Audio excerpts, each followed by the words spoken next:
Nos corredores estéreis e implacáveis do Mercy General Hospital, o silêncio era um luxo e a fraqueza era sangue na água. Para os residentes arrogantes e o ambicioso chefe do trauma, Mattie Jensen era apenas uma enfermeira de meia-idade com uma forte claudicação e uma espessa pasta de sapatos ortopédicos. Eles zombavam de seu andar lento. Eles riam de seu silêncio.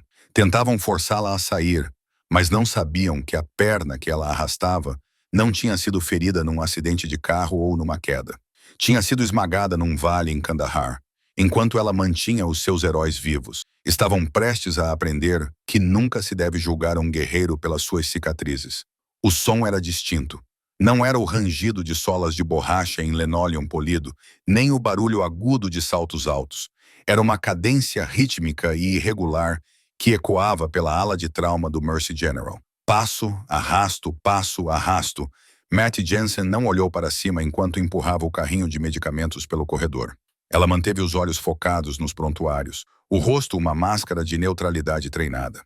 Ela tinha 42 anos, embora as rugas ao redor dos olhos e os fios grisalhos em seus cabelos escuros a fizessem parecer mais velha. Ela usava seu uniforme folgado e sua perna esquerda estava envolta em uma cinta grossa e de suporte que desaparecia em uma pesada bota ortopédica preta. "Aí vem a Hopperong", uma voz sussurrou da sala das enfermeiras. Mattie ouviu. Ela sempre ouvia. Mas ela não se abalou. Simplesmente verificou a dosagem para o paciente no quarto 304, um jovem em recuperação de um acidente de motocicleta. "Seja gentil, Jessica." Outra voz riu, embora não houvesse gentileza no tom. Era o Dr. Brock Sterling, o recém-nomeado chefe do trauma. Ele era jovem, brilhante e possuía um ego que mal cabia nas portas duplas da sala de emergência. "Ela segue seu próprio ritmo. Nem todos podemos ser feitos para a velocidade." "A velocidade salva vidas, doutor." "Jéssica," a enfermeira-chefe respondeu com um sorriso sarcástico, girando uma caneta. "Só estou dizendo que se houver um código azul do outro lado da ala, quando Mattie chegar lá, o paciente já estará recebendo a aposentadoria." Risos ecoaram pela estação. Mattie apertou o punho da alça do carrinho até seus dedos ficarem brancos, mas não parou. Ela entrou no quarto 304, deixando a crueldade para trás. Dentro do quarto, um paciente de 19 anos chamado Toby olhou para cima. Ele estava com dor, com a perna elevada em tração. "Você está bem, Mattie?" perguntou Toby. Ele era um dos poucos que gostava dela. Ela era gentil ao trocar seus curativos e sabia exatamente como posicionar os travesseiros para aliviar a pressão sobre sua fratura, sem que ele precisasse pedir. "Estou bem, Toby", disse Mattie com a voz rouca, como se não a usasse o suficiente. "Hora dos seus antibióticos. Qual é o nível de dor?" "É 6, mas melhora quando você está de plantão. Os outros, eles apenas se apressam." "A pressa leva a erros", murmurou Mattie, injetando o medicamento em sua veia. Suas mãos, ao contrário de suas pernas, eram firmes, muito firmes. Havia uma precisão em seus movimentos que era quase mecânica. Nenhuma energia desperdiçada. Cada movimento tinha um propósito. Enquanto ela trabalhava, o interfone chiou. "Dr. Sterling para trauma 1. Dr. Sterling para trauma 1. Múltiplos ferimentos por arma de fogo a caminho. Ferimentos por arma de fogo." Mattie terminou com Toby e voltou para o corredor. A energia no pronto-socorro havia mudado. Um caos controlado estava se instalando. O Dr. Sterling gritava ordens, sua bata branca voando atrás dele enquanto caminhava em direção à área das ambulâncias. Jessica estava logo atrás dele, com uma prancheta na mão. "Jensen," gritou Sterling sem olhar para trás. "Precisamos de ajuda. Vá para o trauma também e tente chegar lá antes que o paciente sangre até a morte, está bem?" Mattie não respondeu. Ela apenas se moveu. Ela transferiu seu peso, ignorando a dor lancinante em seu fêmur esquerdo, uma lembrança de uma crista irregular no Vale do Pico, e forçou seu corpo a um ritmo mais rápido. O mancar ficou mais pronunciado, um solavanco violento a cada passo, mas ela diminuiu a distância. A sala de trauma 2 estava uma bagunça. O paciente era vítima de um tiroteio, um homem na casa dos 30 anos com um ferimento de bala na parte superior da coxa. Sangramento arterial. Faça pressão na artéria femoral. "Dr. Reynolds." Um residente do 2º ano gritou, parecendo em pânico. O sangue jorrava em um arco alto, cobrindo o chão. Mattie chegou instantaneamente. Ela não esperou pelas luvas. Ela pegou uma pilha de compressas para trauma e inclinou todo o peso do corpo sobre a virilha do homem, encontrando o ponto de pressão com um instinto que ultrapassou o pensamento consciente. Preciso de um torniquete, disse Matt. Sua voz não era alta, mas cortava o barulho como uma faca. Alto e apertado. Agora precisamos clamper, argumentou Reynolds, mexendo nos instrumentos. Você não consegue ver o sangramento, doutor. Aplique o torniquete ou ele morrerá em 30 segundos, ordenou Matt. Seus olhos estavam curvados em túneis escuros. Reynolds hesitou, atordoado pela autoridade que emanava da enfermeira aleijada, mas viu o sangue se acumulando. Ele pegou o torniquete e o apertou onde Matt indicou. O sangramento diminuiu e então parou. Ótimo, disse Matt, finalmente pegando luvas do dispensador na parede com uma mão, enquanto mantinha a pressão com a outra. Agora coloque uma linha. 2 IVs de grande calibre, 18 gauge. Ele está entrando em choque. Nesse momento, o Dr. Sterling entrou, tendo estabilizado seu paciente no trauma 1. Ele olhou para o sangue no chão, depois para Matt. Jensen, por que você não está devidamente lavada? Sterling gritou, vendo suas mãos nuas e ensanguentadas. Este é um ambiente estéril, não um açougue. Ele estava jorrando sangue arterial. Doutor, disse Matt calmamente, recuando enquanto as enfermeiras assumiam as IVs. A esterilidade não importa para um cadáver. Sterling cerrou os dentes. Ele odiava ser corrigido, especialmente por ela. Vá se limpar. Jensen, da próxima vez siga o protocolo. Se você infectar meu paciente por ter demorado para colocar as luvas, vou tirar sua licença. Matt olhou para ele. Por uma fração de segundo, um lampejo de algo perigoso apareceu em seus olhos. Um olhar que já havia encarado coisas muito mais assustadoras do que um médico arrogante da Ivy League. Mas ela piscou e ele desapareceu. Sim, doutor, disse ela suavemente. Ela se virou e se afastou mancando, o barulho de suas botas marcando sua retirada. A sala de descanso estava vazia, exceto pelo zumbido da geladeira e pelo cheiro de café velho. Matt sentou-se em uma cadeira de plástico, com a perna esquerda esticada à sua frente.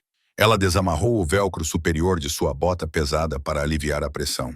A pele sob sua calça cirúrgica era um mapa de tecido cicatricial, roxo e irregular, torcendo-se em torno da haste de metal que havia substituído seu osso quebrado. Ela fechou os olhos e respirou fundo. O som das hélices, o cheiro de diesel e cobre queimados, o grito do médico. Precisamos de um médico ecoando nas paredes do cânion. Turno difícil.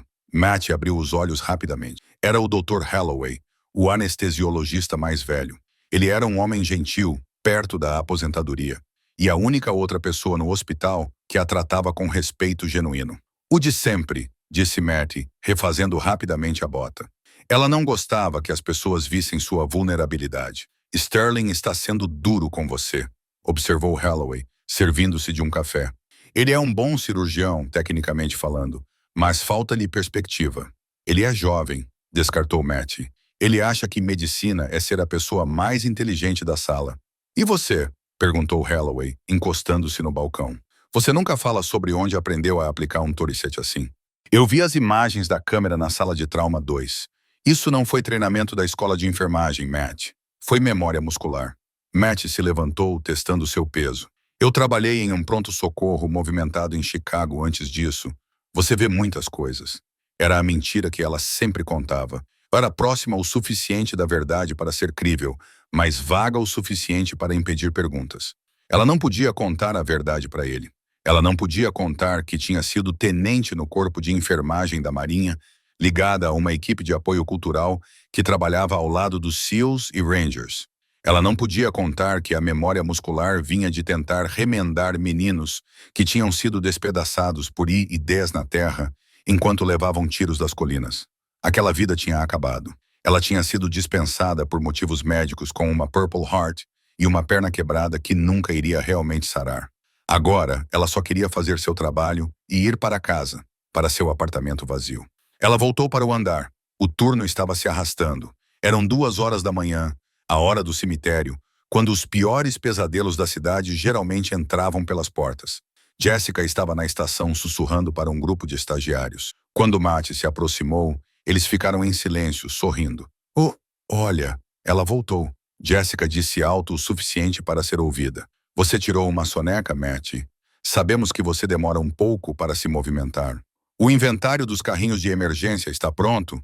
Matt perguntou, ignorando a provocação.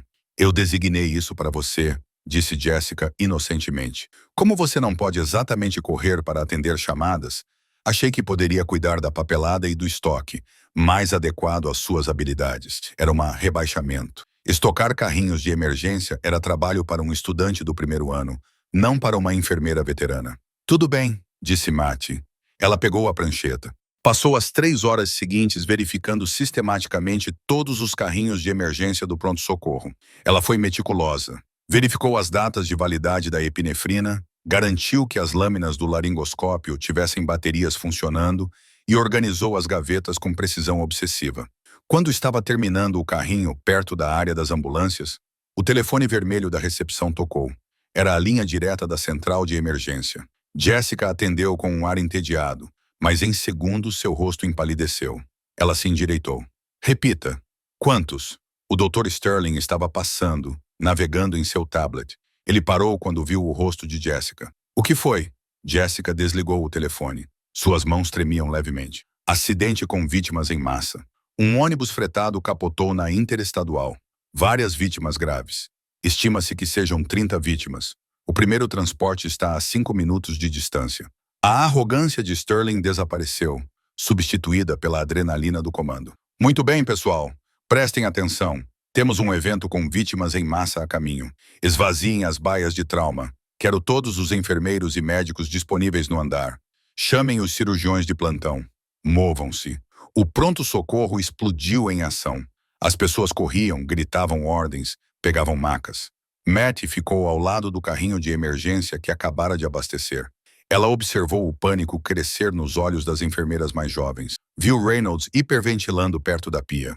Matty, gritou Sterling do outro lado da sala. Não fique aí parada. Precisamos de espaço. Leve os pacientes não críticos para a sala de espera. Tire-os das camas. Era um trabalho árduo, levar as pessoas para fora, mas Matty assentiu. Pode deixar. Ela começou a mover os pacientes com passos pesados, mas em ritmo implacável. Ela liberou 4 camas em 3 minutos. Então as portas se abriram. A primeira leva de paramédicos entrou correndo. Homem na casa dos 50 anos com lesão torácica grave. Mulher na casa dos 20 anos. Fratura exposta, traumatismo craniano. O barulho era ensurdecedor. Gritos de dor, o bip dos monitores, os gritos dos médicos. Matty estava ajudando uma senhora idosa a sentar em uma cadeira de rodas quando viu.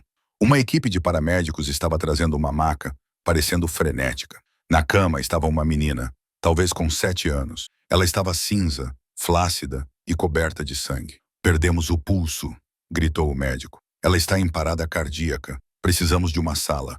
A sala de trauma 1 está cheia. Jessica gritou de volta, parecendo sobrecarregada. A sala de trauma 2 está cheia. Coloquem-na no corredor. O Dr. Sterling estava ocupado com uma cavidade torácica na sala de trauma 1. Não havia médicos disponíveis.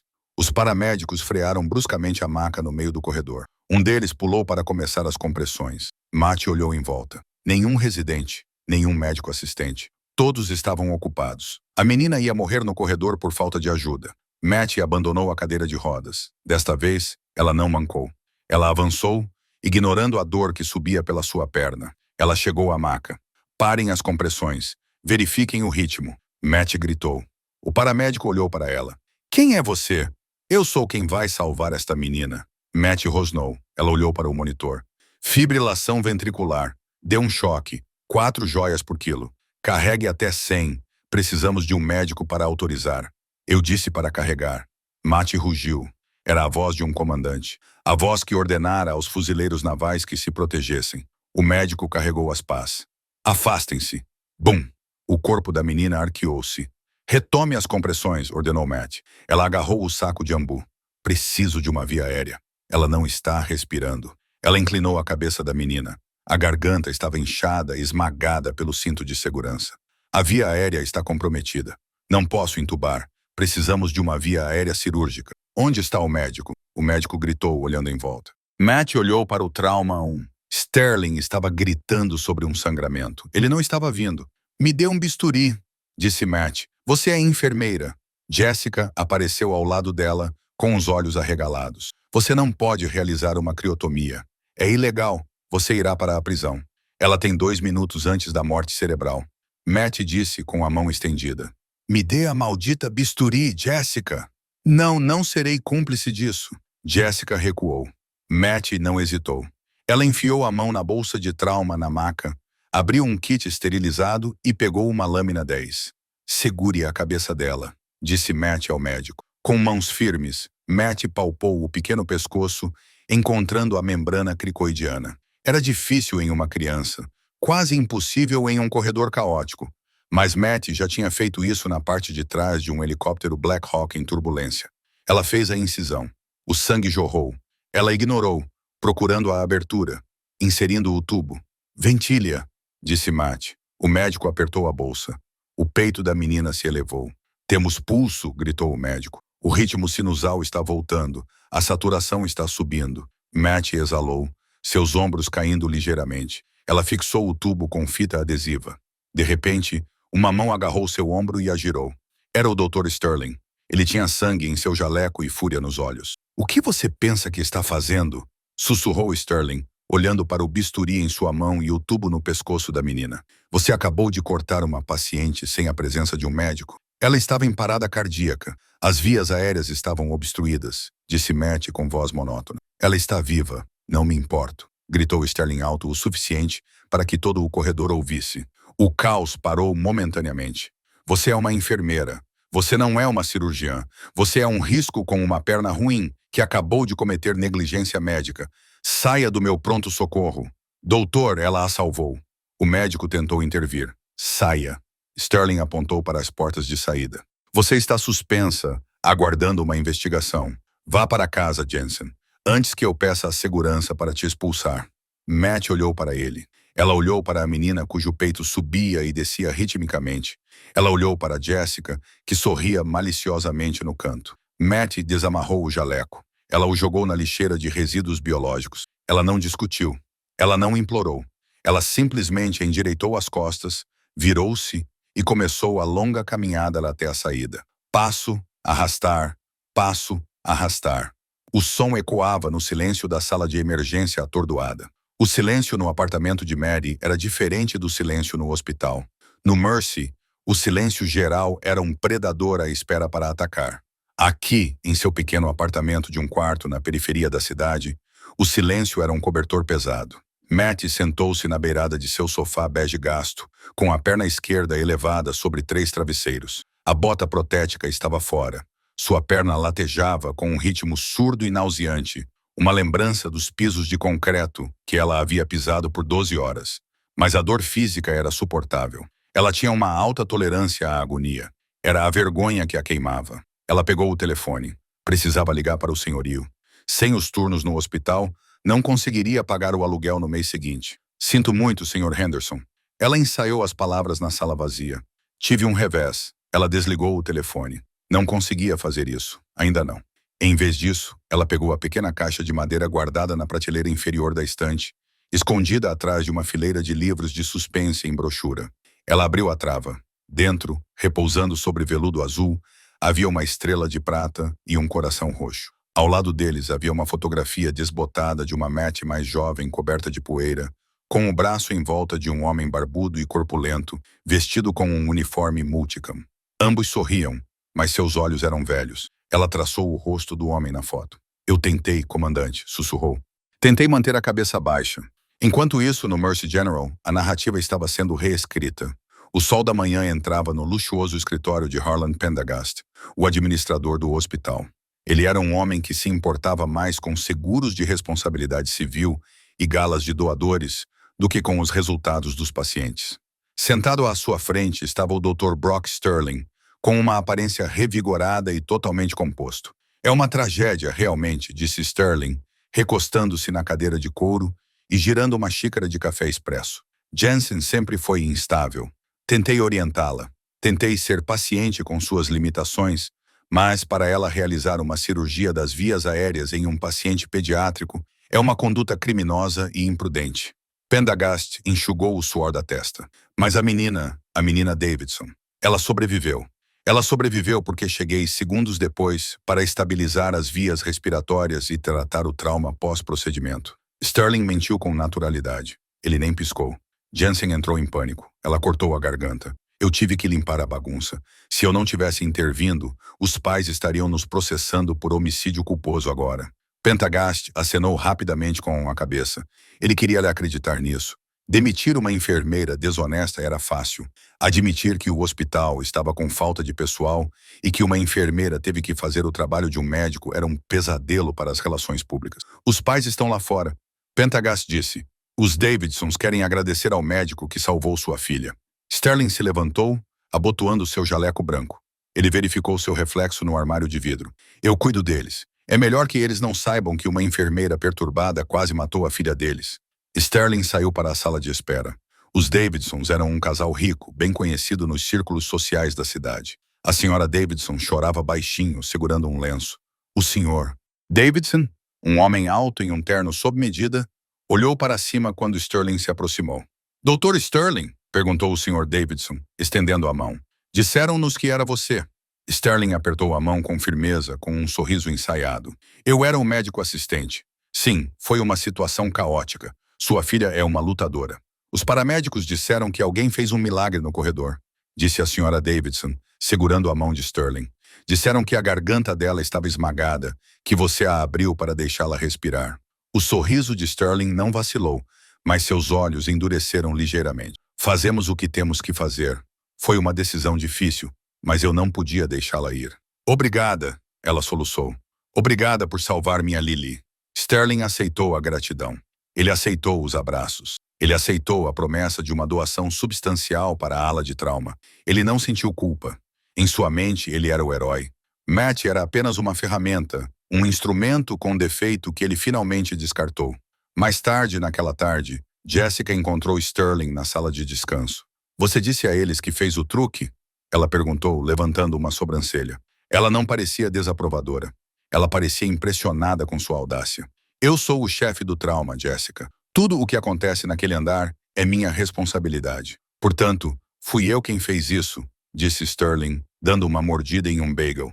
Além disso, em quem eles vão acreditar? No cirurgião da Ivy League ou na solteirona manca que mora em um apartamento minúsculo? Ela vai esvaziar o armário amanhã, disse Jessica com um sorriso malicioso. A segurança vai acompanhá-la. Mal posso esperar para vê-la sair daqui para sempre. Boa viagem, murmurou Sterling. Ela era um incômodo. Eles não sabiam que as engrenagens do destino já estavam girando. Não sabiam que uma ligação havia sido feita da linha segura de uma base em Virginia Beach.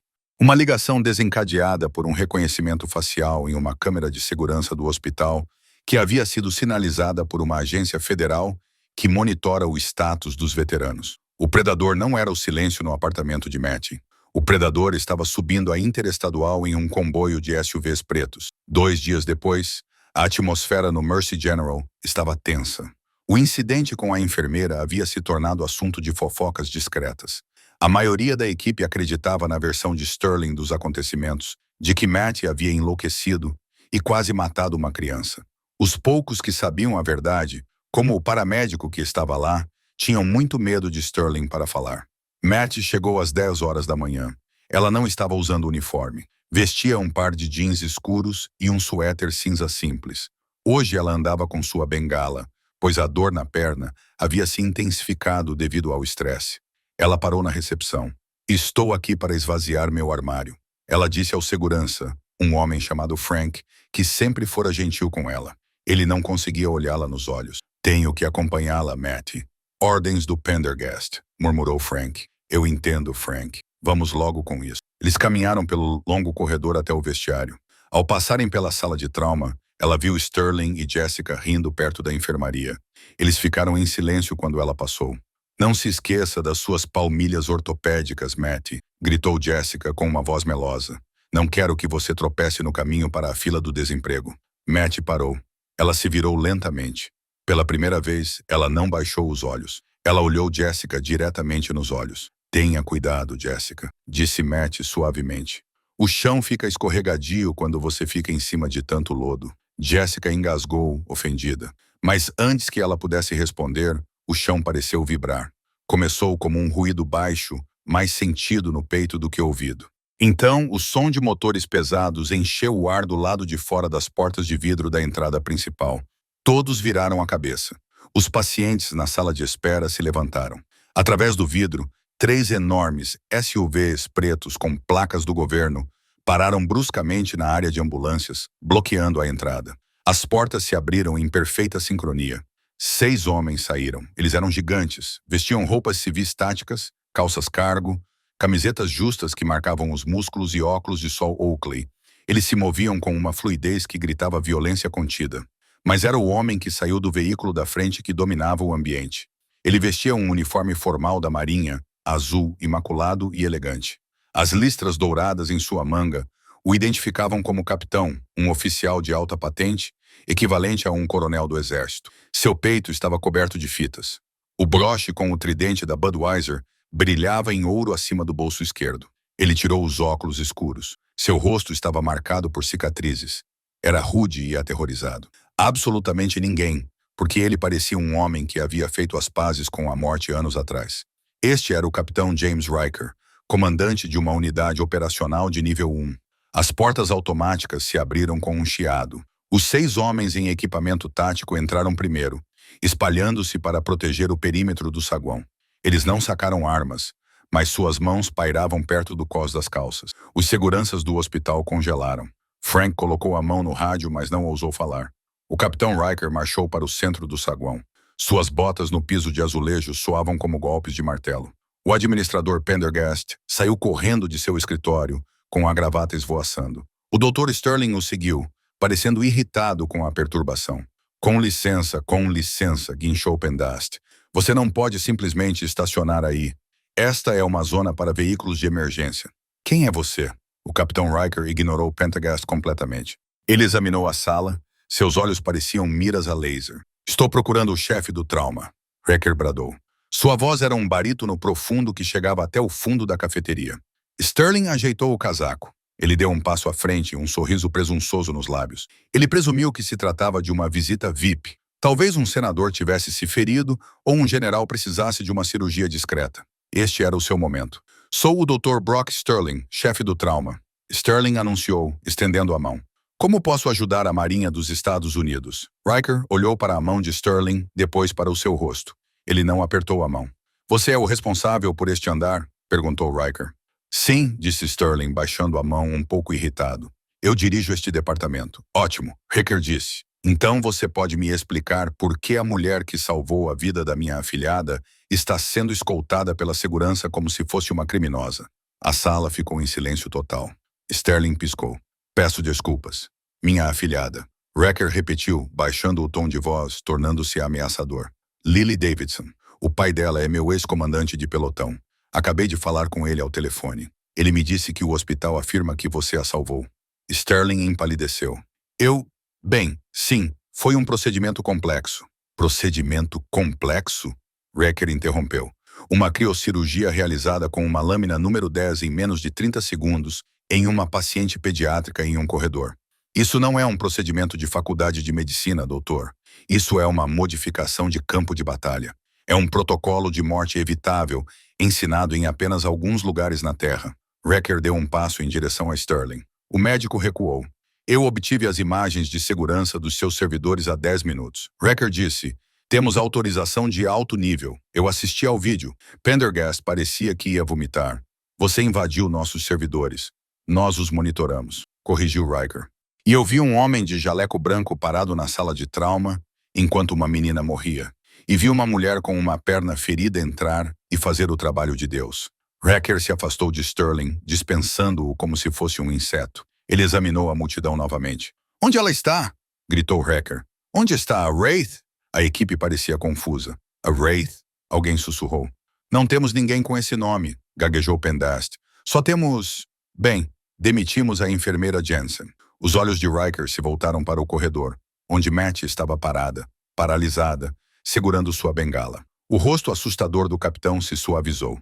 A máscara de comando se desfez por um segundo, revelando um profundo alívio. Atenção no convés! Gritou Riker. Instantaneamente, os 6 homens corpulentos em equipamento tático ficaram em posição de sentido. Os seus calcanhares bateram juntos. Ficaram rígidos como estátuas de pedra. Riker caminhou em direção a Matt. Não caminhava como um VIP. Caminhava como um soldado a aproximar-se de um santuário. Sterling observou a sua boca abrir-se. O que está a fazer? Ela é apenas uma enfermeira. Ela é uma... Wrecker parou. Virou-se tão rapidamente que Sterling recuou. Riker cuspiu a palavra. Você acha que ela manca porque é fraca? Ela manca porque levou um tiro de 7,62 no fêmur, enquanto me arrastava 300 metros montanha abaixo no Vale Corongol. Um suspiro percorreu o saguão. Jessica cobriu a boca. Riker voltou-se para Maddie. Ele parou a 1 metro dela. Matt estava tremendo. Ela não era vista assim há 10 anos. Ela não era vista. Olá, Matt, disse Riker suavemente. Olá, Jamie, ela sussurrou. O capitão Riker, um homem que comandava a equipe SEAL, um homem que tinha medalhas que não podiam ser listadas em registros públicos, levantou lentamente a mão direita. Ele a saudou. Não foi uma saudação rápida, foi uma saudação lenta, prolongada e respeitosa. Uma saudação reservada para superiores. Uma saudação reservada para lendas.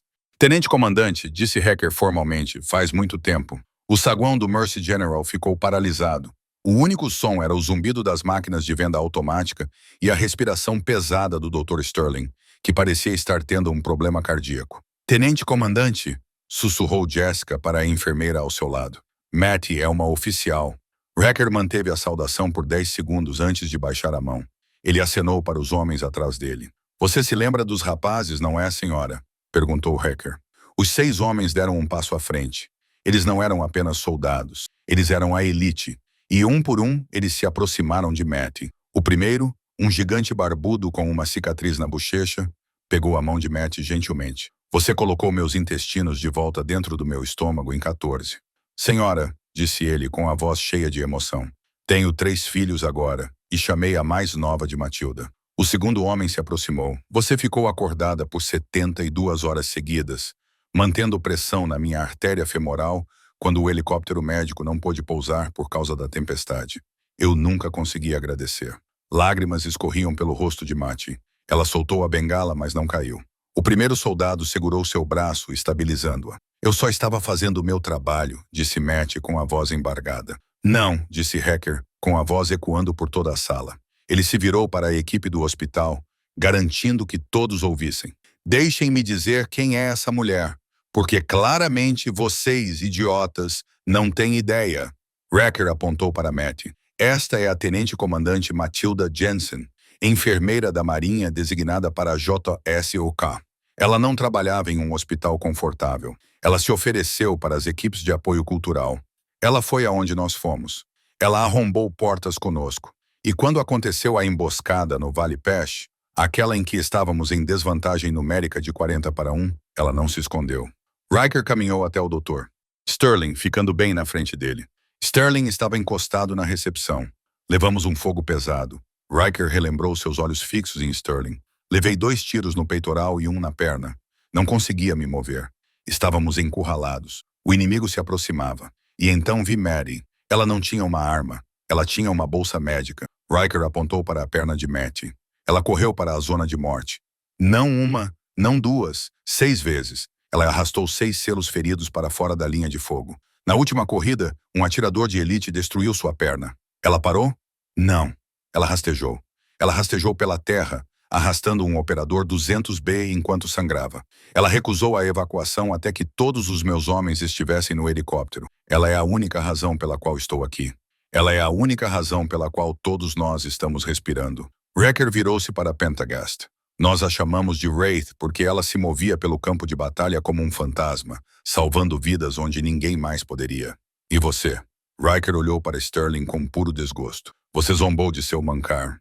Você a demitiu por salvar uma criança usando as habilidades que ela pagou com seu próprio sangue. Sterling tentou falar. Eu não conhecia o arquivo dela. Só dizia enfermeira da Marinha. Porque o arquivo dela foi editado. Você, Riker, retrucou. Porque ela é uma profissional humilde que não se gaba de ser uma heroína, ao contrário de algumas pessoas. Riker enfiou a mão no bolso e tirou um telefone. Ele o ergueu. Senhor Pendergast, tenho o secretário da Marinha na linha e os Davidsons. Eles estão muito interessados em saber por que uma pessoa que recebeu a 2ª maior condecoração por bravura deste país foi demitida por salvar uma vida. Os joelhos de Pendergast realmente cederam. Ele se apoiou na mesa. Cruz da Marinha. Doutora Sterling Pendergast, engasgou. Você disse que ela era incompetente. Ela é, gritou Sterling, desesperada. Agora seu ego lutava para sobreviver. Ela violou o protocolo. Ela é uma enfermeira. Eu sou o cirurgião aqui. Eu trago o dinheiro. Eu sou o rosto deste centro de trauma. Não mais. Uma nova voz se intrometeu. Era o Sr. Davidson. Ele havia entrado da sala de espera ao ouvir a comoção. Ele ficou ao lado do Capitão Riker. Eu faço parte do conselho administrativo deste hospital. O Sr. Davidson disse com voz fria.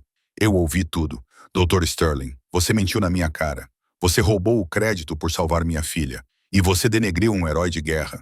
Sr. Davidson, por favor. Sterling implorou. Foi um mal-entendido.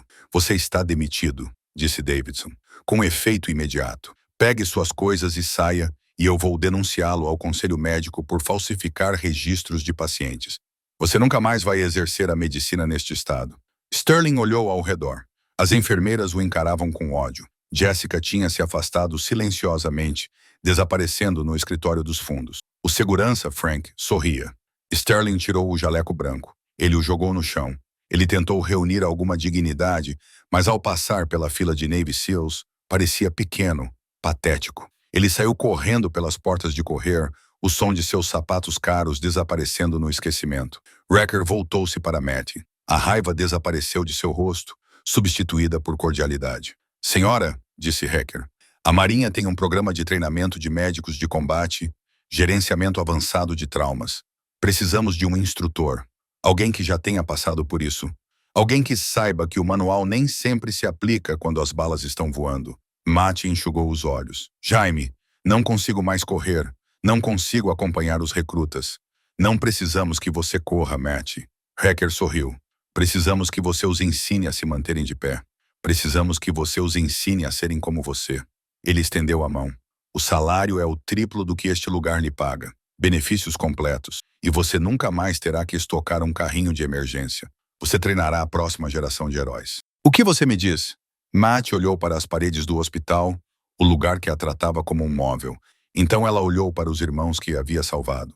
Ela olhou para sua perna, a fonte de sua vergonha, agora revelada como o símbolo de sua honra. Ela endireitou as costas, respirou fundo, e pela primeira vez em anos, a dor fantasma em sua perna desapareceu. Eu aceito. Matt sorriu, pegando a mão de Hiker. Vamos trabalhar. Ao sair do hospital, ladeada por 6 Navy SEALs, todo o pronto-socorro, enfermeiros, médicos, auxiliares e pacientes começaram a aplaudir. Começou devagar, depois se transformou em um rugido. Matt Jensen não mancou ao caminhar até o SUV preto. Ela marchou. A vitória no saguão do hospital parecia definitiva. Mas as guerras, sejam elas travadas nos vales acidentados do Afeganistão ou nas salas de reunião polidas da medicina moderna, raramente terminam com uma única batalha. Sempre há consequências. Sempre há destroços para limpar. Para Matt Jensen, o silêncio que se seguiu à sua absolvição não era pacífico. Era pesado, como um trovão iminente. 2 semanas se passaram desde que o Capitão Hacker e sua equipe atiraram do Mercy General. Ela havia se demitido oficialmente, mas a transição para sua nova vida na base naval não foi tão simples quanto assinar um contrato. O Dr. Brock Sterling, humilhado e destituído de seu cargo, não era um homem que desistia facilmente. Como um rato encurralado, ele atacou com a única arma que lhe restava, a burocracia. Matt estava sentada na pequena sala de estar de seu apartamento, cercada por caixas parcialmente embaladas. A carta estava sobre a mesa de centro, com o cabeçalho gravado com o selo do Conselho Médico Estadual. Assunto: notificação de audiência de emergência. Revogação da licença de enfermagem. Requerente: Dr. Brock Sterling. Alegação: negligência grave. Exercício da medicina sem licença. Desvio de narcóticos. Ele está me acusando de roubar medicamentos. Matt perguntou, com a voz trêmula de uma raiva que não sentia desde o Coronel Gall. O Capitão Riker estava parado perto da janela, olhando para a rua chuvosa. Ele não estava de uniforme hoje, vestindo jeans e uma camisa de flanela, mas ainda ocupava a sala como um tanque. Ele está desesperado, Matt, disse Hacker, virando-se para ela. Ele sabe que está acabado. Ele está tentando incendiar a casa ao sair. Ele alega que seu comportamento errático e a criocirurgia foram resultados de um vício em opioides decorrente de sua lesão na perna. Ele quer tirar sua licença, para que você não possa trabalhar para nós. Estou limpa, disse Matt bruscamente. Não tomo analgésicos há 4 anos. Controlo a dor com gelo e determinação. Nós sabemos disso. A Marinha sabe disso, Riker assegurou-lhe. Mas a comissão estadual é civil. Eles têm que investigar. A audiência é amanhã. Temos advogados do JAG prontos para esmagá-lo. Mas eu tenho que estar lá, Matt concluiu. Ela olhou para a perna. Tenho que ficar na frente deles e defender minha vida novamente. Hacker aproximou-se e ajoelhou-se, colocando-se ao nível dos olhos dela. Você não precisa fazer isso sozinha desta vez. Os meninos queriam vir, mas eu disse a eles que um tribunal não é lugar para um pelotão. Mas eu estarei lá. Sou sua testemunha de caráter. A audiência ocorreu em uma sala de conferências estéril e sem janelas na capital do estado. O ar-condicionado zumbia muito alto, um som monótono que lembrava Matt dos aviões de transporte. 5 membros do conselho estavam sentados atrás de uma longa mesa de carvalho. Eles pareciam cansados e céticos. Na outra mesa estava o Dr. Sterling. Ele parecia abatido, com os olhos vermelhos, mas seu terno ainda era caro e seu sorriso sarcástico ainda estava no lugar. Ao lado dele estava um advogado caro, que parecia um tubarão em um terno risca de giz. A senhora Jensen, presidente do conselho, uma mulher severa chamada doutora. Galloway começou. Estamos aqui para tratar de alegações graves. O doutor. Sterling alega que você realizou um procedimento cirúrgico invasivo em um paciente pediátrico sem autorização e que o fez enquanto estava potencialmente incapacitada. Eu salvei uma vida, disse Matt com voz firme, embora suas mãos estivessem apertando os braços da cadeira. Ao infringir a lei, Sterling interrompeu com voz estridente. Ela é uma enfermeira. Ela cortou a garganta de uma criança. Se eu não estivesse lá para consertar isso... Protesto. O oficial da Marinha que representava Matt levantou-se. A médica Sterling está a testemunhar fatos que já foram refutados pelas imagens de segurança do hospital. As imagens podem ser manipuladas. Sterling retorquiu. Esta mulher é instável. Olhem para ela. Ela é uma que se acha uma heroína. Ela usa a sua lesão de guerra para obter simpatia enquanto coloca os pacientes em perigo. Matt sentiu a sala girar ligeiramente. A palavra a atingiu como um golpe físico. Trouxe de volta a memória da explosão, o clarão branco, a sensação de seus ossos se quebrando, o cheiro de sua própria carne queimando. Riker, sentado na galeria, começou a se levantar, seu rosto escurecendo de fúria. Matt levantou a mão para impedi-lo. Ela não precisava de um capitão da Marinha para lutar essa batalha. Ela respirou fundo, empurrando a dor para uma pequena caixa fechada em sua mente. Ela se levantou, pegou sua bengala, mas então, em um momento de rebeldia, encostou-a na mesa. Ela ficou em pé, balançando levemente enquanto os nervos danificados em sua perna esquerda disparavam sinais de alerta. Dr. Galloway, disse Matt, sua voz projetando-se para o fundo da sala. O Dr. Sterling me chama de instável. Ele me chama de... Ele afirma que eu estava usando drogas. Ela enfiou a mão na bolsa e tirou um arquivo grosso. Ela o jogou sobre a mesa na frente dos membros do conselho. São 10 anos de exames aleatórios de drogas da Administração de Assuntos dos Veteranos. Tudo limpo, nem um único teste falho, nem mesmo para aspirina. Ela tirou outro documento. Esta é a declaração juramentada do paramédico que estava no local, afirmando claramente que o Dr. Sterling não estava presente quando as vias respiratórias foram estabelecidas. Matt deu um passo em direção a Sterling. Ele recuou. E quanto a ser uma Matt disse, sua voz baixando para um sussurro assustador. Minha perna foi esmagada enquanto carregava um homem de 100 quilos por um campo minado. Andei com o fêmur quebrado por 5 quilômetros porque não havia mais ninguém para carregar a bolsa médica. Não manco porque sou fraca, doutor. Manco porque não desisti. Ela se virou para o conselho. Você pode tirar minha licença. Você pode tirar meu título. Mas não pode tirar o fato de que uma menina de 7 anos está tomando café da manhã com seus pais hoje porque eu agi quando esse homem congelou. A sala ficou em silêncio. A doutora Galloway pegou os registros dos exames toxicológicos. Ela os examinou. Então olhou para Sterling. Doutor Sterling, disse Galloway, estreitando os olhos. Você apresentou esta queixa sabendo que a senhorita Jensen tinha um histórico toxicológico limpo? Eu suspeitava, gaguejou Sterling. E você está ciente? Continuou Galloway, pegando um pedaço de papel que o advogado da Marinha havia deslizado para ela anteriormente. Que recebemos um contra-relatório da administração do hospital sobre sua própria falsificação de registros. O rosto de Sterling ficou pálido. O conselho está rejeitando todas as acusações contra a senhorita Jensen. Galloway bateu com o martelo.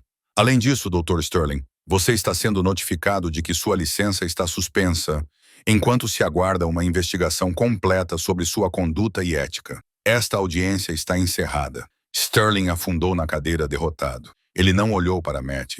Ele ficou olhando para a mesa, percebendo que sua arrogância finalmente lhe custou tudo. Matt pegou sua bengala. Ela se sentiu mais leve. O peso fantasma do Mercy General finalmente havia desaparecido. Ricker encontrou-a na porta. Ele não disse uma palavra. Apenas lhe ofereceu um sorriso genuíno e orgulhoso, e segurou a porta aberta. "Pronta para ir para casa, comandante?" perguntou ele. "Não", disse Matt, olhando para o sol que despontava por entre as nuvens. "Estou pronta para ir trabalhar." 6 meses depois, o vento soprava pelas dunas de areia da base expedicionária conjunta, Little Creek Fort Story. Era uma manhã cinzenta e miserável, o tipo de tempo que penetrava nos ossos e fazia velhas lesões gritarem. Matt estava em uma plataforma de observação elevada, olhando para baixo, para o moedor, uma pista de obstáculos lamacenta e caótica, projetada para simular as piores condições da medicina de combate. Abaixo dela, 20 candidatos ao Programa Especial de Reconhecimento Anfíbio SAR-QC lutavam. Estavam molhados, com frio e exaustos. Estavam acordados há 40 horas. Matt vestia agora um uniforme militar e um boné da marinha puxado sobre os olhos. Apoiava-se na bengala, mas ninguém se atrevia a gozar com isso. Aqui, a bengala era um cetro de autoridade. "Estão a mover-se muito devagar", murmurou Matt ao auricular.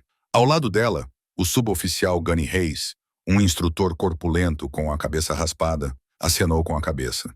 "Eles estão se arrastando, mãe. A equipe azul está se desintegrando." "Lance uma granada de simulação", ordenou Matt. "Acorde-os." Bum! Uma granada de efeito moral detonou perto da poça de lama. Os recrutas se agitaram, gritando ordens. "Médico, homem ferido, hemorragia grave", gritou uma vítima simulada. Matt observava através de seus binóculos. Ela se concentrou em um jovem candidato, um rapaz de 19 anos chamado Kowalski. Ele era o líder da turma, inteligente, atlético e arrogante. Ele a lembrava dolorosamente do jovem Dr. Sterling, embora com mais músculos e menos diploma. Kowalski estava hesitando. Ele estava olhando para a vítima simulada, que bombeava sangue falso de uma artéria femoral. Ele está paralisado. Matt disse que ele estava procurando a resposta do livro. Ela apertou o botão do microfone. "Kowalski, seu paciente sangrou 2 litros. Por que você está olhando para ele? Faça um curativo na ferida." "Senhora, a ferida está muito alta para um torniquete." Kowalski gritou de volta, sua voz trêmula de pânico. "Eu preciso pinçar." "Você não tem uma pinça", gritou Matt. "Use a pressão manual do joelho. Entre na luta, Kowalski." Kowalski vacilou. Ele tinha medo de se sujar. Ele tinha medo de cometer um erro. Matt suspirou. Ela entregou seu café para Hayes. "Vou descer, senhora. E a lama é profunda." Hayes avisou. "Sua perna." "Minha perna está bem, chefe. Minha paciência é que está quebrada." Matt desceu a escada. Ela se movia com seu jeito característico. Passo, arrasto, passo, arrasto, mas ela se movia com rapidez. Ela caminhou direto para a poça de lama, ignorando a sujeira que espirrava em suas botas. Ela alcançou Kowalski, que ainda estava em pânico com o manequim. "Mova-se", disse Matt calmamente. "Senhora, não consigo encontrar a artéria", gritou Kowalski.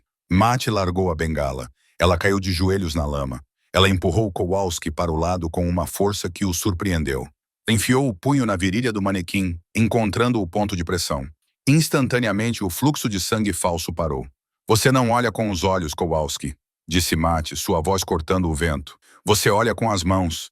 Você sente a vida saindo deles e a segura. Você é a barragem. Você me entende?" Kowalski olhou para ela. Ele viu a mulher mais velha coberta de lama, seu rosto salpicado com a tinta vermelha da simulação. Ele viu a intensidade em seus olhos. "Sim, senhora", sussurrou Kowalski. "Então entre aqui", ordenou Matt, agarrando sua mão e forçando-a dentro da cavidade da ferida. "Sente isso? É o osso. Empurre com mais força. Se você não estiver machucando ele, não estará salvando ele." Kowalski empurrou. Ele cerrou os dentes. "Ótimo", disse Matt. Ela se levantou, pegando sua bengala da lama. "Agora termine o curativo. Você tem 30 segundos." Ela observou ele trabalhar. Ele estava mais rápido agora, concentrado. Ele tinha parado de pensar no protocolo e começado a pensar na sobrevivência. Mais tarde, naquela tarde, a turma foi dispensada para os chuveiros. Matt sentou-se no escritório do instrutor, limpando a lama de sua cinta. Alguém bateu na porta. Era o capitão Hacker. Ouvi dizer que você foi nadar na poça de lama. Hacker sorriu, encostado na moldura da porta. Sabe, normalmente os oficiais ficam na passarela. Eles precisavam de um choque de realidade, disse Matt, limpando uma mancha de lama de sua bochecha. Kowalski. Ele tem boas mãos, mas tem medo de falhar. Você não pode ter medo de falhar neste trabalho. Ele te lembra alguém? Perguntou Riker com ar de quem sabe das coisas. Um pouco, admitiu Matty, mas ele tem coração. Sterling não tinha coração. Falando em Sterling, disse Riker, com uma expressão séria. Recebi uma ligação da família Davidson. Eles estão criando um fundo de bolsas de estudo na Faculdade de Medicina. A Bolsa de Estudos Matilda Jensen para enfermagem em traumatologia. Bolsa integral para enfermeiros que desejam se especializar em traumatologia de combate. Matty fez uma pausa. Ela olhou para a foto em sua mesa, aquela dela e Riker em Kandahar, agora acompanhada por uma nova foto de sua turma de formandos. Eles não deveriam ter dado meu nome à bolsa, disse ela baixinho. Eu só estava fazendo o meu trabalho. Matty, disse Riker entrando na sala. Você precisa parar de dizer isso. Você não está apenas fazendo um trabalho. Você é uma lenda. Os recrutas chamam você de fantasma pelas costas. Matty revirou os olhos. Odeio esse nome. Eles não querem dizer fantasma, explicou Riker.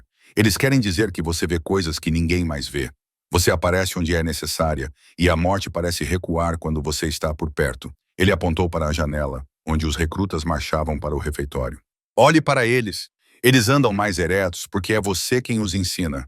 Você os está consertando, Matt, assim como nos consertou. Matt se levantou. Ela testou o peso em sua perna. Ainda doía. Sempre doeria. A haste de metal, os parafusos, as cicatrizes agora faziam parte da sua geografia. Mas a vergonha tinha desaparecido. O mancar não era um defeito, era uma cadência. Era o ritmo de uma vida que se recusava a parar de avançar. Ela caminhou até a janela e observou os jovens homens e mulheres a marchar em formação. Viu Kowalski a rir com os seus colegas de equipa, com a sua confiança restaurada. Não estou consertando eles, Jamie, disse Matty, com um pequeno sorriso genuíno tocando seus lábios. Só estou garantindo que eles voltem para casa. Ela apagou a luz do escritório. Pegou sua bengala. Vamos lá, disse ela para Riker. A primeira rodada é por minha conta, mas se você fizer uma piada sobre a altura, vai ter que fazer 50 flexões.